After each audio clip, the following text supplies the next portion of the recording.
বন্ধুরা, এই দুনিয়ায় জমি জায়গা বেশি থাকলে কী হতে পারে দেখেন এই ভিডিওটাই।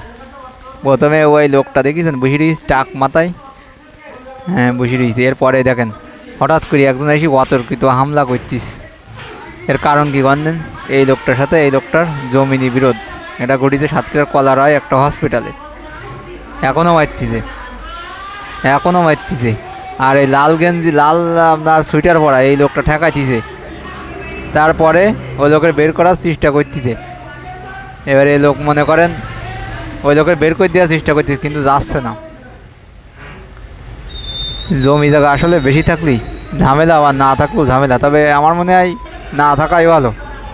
এই বেশি থাকলে এই গ্যাঞ্জাম খেঁচাখেঁচি এর ভালো লাগে না। সারা জায়গায় এই অবস্থা, মানে সারা দেশে, সারা পৃথিবী দেশে কী বলবো। এবার আবার দেখেন ওই লোক আবার আসার চেষ্টা করছে। এই লোক মানে লাল সোয়েটার আসতেছে না, আবার আসতেছে, আবার মনে করেন আসতেছে, আবার ওই দেখেন আবার মারতিস, আবার ওই এর মধ্যে আবার মনে করেন ওই লাল সোয়েটার আলা আবার ঠেকাইস। কখন যে আবার চলি আসে আমি তো সেই চিন্তা করতেছি।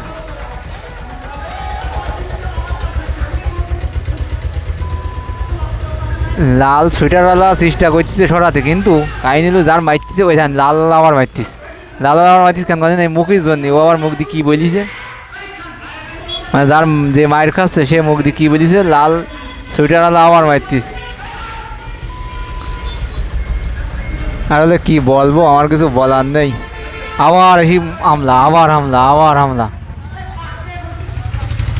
হামলা, ওর মাথা টাথা কাটিয়ে গেছে, তারপরে আবার হামলা করতিস। আর সবাই ঠেকাই দিলি তো ওই যায়, মনে করেন লোকে জোর করে 2-3 জন নিয়ে বের করে নিতে বলে বেরিয়ে যায়, কিন্তু তা করবে না। দেখেন কি মানে একটা অবস্থা। আমি কি আর বলবো বন্ধুরা, আমার খুবই খারাপ লাগে এই যে আমাকে দেশে জমি জায়গা নেই, শুধু মারামারি হয়। এটা হয়তো গতকালকের ঘটনা, আপনার গত 21 তারিখের ঘটনা, 21শে জানুয়ারি 2026 কলারা একটি হাসপাতালে। আর ভিডিওটা যদি ভালো লাগে লোকের একটু দেখার সুযোগ করে দেবেন, শেয়ার করে দেবেন। ভালো থাকেন।